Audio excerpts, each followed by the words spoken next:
Hello doctors, welcome to NEET career. मैं विवेक सिंह। और आज जो हमारी 26 सितंबर को जो कोर्ट केस की हेयरिंग थी NBE question paper answer sheet transparency को लेके, तो 3 डेट एक्सटेंड करने के बाद आज लास्टली जो है हम कोर्ट जो हमारा कोर्ट केस नंबर जो था वो 5 था। तो आज लास्टली इस पर डिस्कशन हुई, थोड़ी बहुत डिस्कशन हुई। लेकिन डिस्कशन में ऐसा थोड़ा सा भी जजेस की तरफ से ऐसा कुछ दिखाया नहीं गया कि इसका बहुत ज़्यादा कुछ इंपॉर्टेंस है। और केस की तरफ मतलब जजेस की तरफ से सीधा सीधा इस पे ये किया गया, इस पे क्वेश्चन मार्क लगाया गया कि हर एक छोटी सी चीज़ों को हर बार कुछ ना कुछ ट्रांसपेरेंसी को लेके मतलब ये डॉक्टर्स बोल सकते हैं कि जो कैंडिडेट से आ जाते हैं तो इसका कोई मतलब नहीं रह जाता हर बार। और देखा जाए तो 2021 से ये कंटिन्यू जो है चली आ रही है, तो बहुत ज़्यादा कुछ चला नहीं आ रहा है। तो इसका स्टे का कोई मतलब है नहीं। और उन्होंने इसको एक्सटेंड करने के लिए ही बोला कि दो दो वीक बाद, 2 सप्ताह बाद इसको मैं दोबारा सुनूंगा। तो इसके जो अगेंस्ट थे, जो जो लॉयर थे, उन्होंने ये क्वेश्चन मार्क उठाया भी कि सर, जो काउंसलिंग है वो शेड्यूल कभी पब्लिश हो सकती है और काउंसलिंग कंटिन्यू चल सकती है।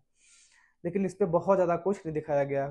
पहले तो उन्होंने पूछा कि कितने लोग हैं जो इसमें पीआईएल फाइल किया है, तो इसमें सिर्फ 8 कैंडिडेट्स को दिखाया गया। तो उन्होंने ऑलरेडी यहाँ पे जो है दिख गया कि बहुत ज़्यादा कोई कोर्ट केस में कुछ ये है नहीं। तो उन्होंने फिर बोला कि गूगल सीट के माध्यम से 5000 के अप्रॉक्स में है, में जो सिग्नेचर किए गए हैं कैंडिडेट्स की तरफ से।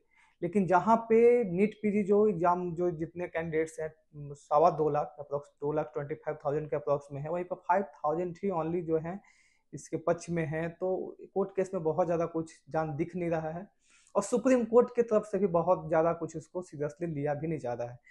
तो ये मान के चलें कि इसमें कुछ खास महत्व तो नहीं है। मेनली जो जो काउंसलिंग है वो डिले ओनली फॉर जो सीटें जो ऐड ऑन हो रही है गवर्नमेंट कॉलेज में, डीएनबी की सीटें ऐड हो रही है, फी इंक्रीमेंट हो रही है बहुत जगह प्राइवेट कॉलेज में, हर बिहार, यूपी, राजस्थान सभी जगह।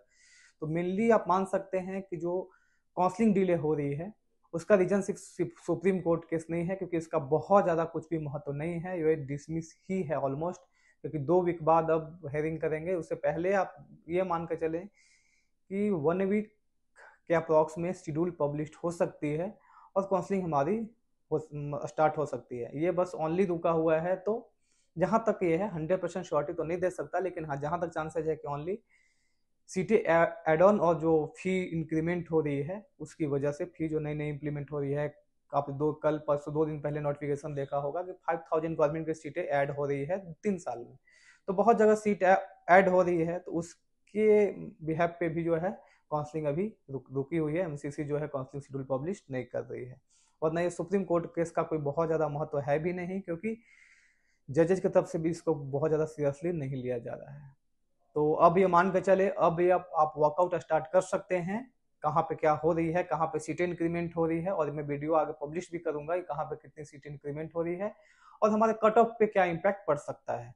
काउंसलिंग आप ये 100% आप मान 99% आप ये मान के चले कि अक्टूबर फर्स्ट वीक आप जो है काउंसलिंग स्टार्ट हो सकती है।